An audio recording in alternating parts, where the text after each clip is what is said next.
आपण बघत आहात AKP न्यूज मराठी। आपला आवाज आपली ताकद।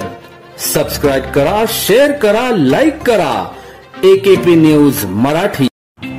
नाशिक रोड येथील जय भवानी रोड लोणकर मळा येथे मध्यरात्री 1 वाजता बिबट्याचे दर्शन झाले व त्याआधी 20 मार्च रोजी रात्री 1:42 2 बिबट्यांचे दर्शन झाले। सदरचे बिबटे सीसीटीव्ही फुटेजमध्ये कैद झाले आहे। या संदर्भात मनसे शहर उपाध्यक्ष नितीन पंडित यांनी वन विभागाचे अधिकारी आईराव यांच्याशी संपर्क साधून त्वरित बिबट्या पकडण्यासाठी पिंजऱ्याची मागणी केली।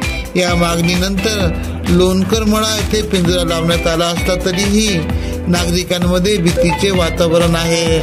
दरम्यान बिबट्या लवकरात लवकर पकडण्यात यावा व रात्रीचे वन विभागातर्फे फिरते गस्त वाढवण्यात यावे अशी मागणी पंडित यांनी केली आहे। AKP न्यूज साठी ब्युरो चीफ अनवर खान पठाण, नाशिक।